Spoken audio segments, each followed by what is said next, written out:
ಬೆಳಗ್ಗೆ ಬೇಗ ಅದು ಹೋಟ್ಲ್ ಕೆಲಸ ಎಲ್ಲ ಮುಗಿಸ್ಕೊಂಡು ಅಂಗಡಿಗೆ ಬಂದು ದೇವ್ರ ಫೋಟೋಗೆಲ್ಲ ಹೂವು ಇಟ್ಟು ಪೂಜೆ ಮಾಡಿದ ಮನಸ್ಸಲ್ಲಿ ಪೂಜಿಸಲೆಂದೇ ಹೂಗಳ ತಂದೆ ಅಂದ್ಕೊಂಡು ಅಂಗಡಿ ಎಲ್ಲ ಮುಗಿಸ್ಕೊಂಡು ಯಾಕೆ ಹೊಟ್ಟೆ ನೋಯ್ತು ಅಂತ ಬಿಸಿನೀರಿಗೆ ನಿಂಬೆಹಣ್ಣು ಹಾಕಿ ಕುಡಿದು ಸ್ವಲ್ಪ ರೆಸ್ಟ್ ಮಾಡಿ ಸಂತೆ ಕಡೆ ಹೋದೆ.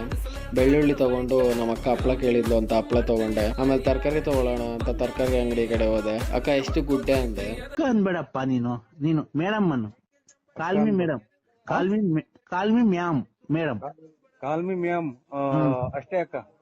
ಹೆಂಗಸ ಹತ್ರ ಹೇಗ್ ಮಾತಾಡ್ಬೇಕು ಗೊತ್ತಾಗಲ್ಲ. Give respect take respect mind it. ಸರಿ ಅಂತ ಮೇಡಮ್ ಹತ್ರನೇ ಒಂದು 3 ಗುಡ್ಡೆ ತರಕಾರಿ ತೊಗೊಂಡು ಪುದೀನ ಕೊತ್ತಂಬರಿ ಸೊಪ್ಪು ತೊಗೊಂಡು ನಿಂಬೆಹಣ್ಣು ತೊಗೊಂಡು ಟೊಮೆಟೊ ತೊಗೊಂಡು ಸೀದಾ ಮನೆಗೆ ಬಂದೆ. ಯಾರು ನಮ್ಮ ಚಾನಲ್ನ ಇನ್ನೂ ಸಬ್ಸ್ಕ್ರೈಬ್ ಮಾಡಿಲ್ಲ ಪ್ಲೀಸ್ ಸಬ್ಸ್ಕ್ರೈಬ್ ಮಾಡ್ಕೊಳ್ಳಿ ಮತ್ತು ನಮ್ಮ ಇನ್ಸ್ಟಾಗ್ರಾಮ್ ಪೇಜ್ನ ಫಾಲೋ ಮಾಡಿ.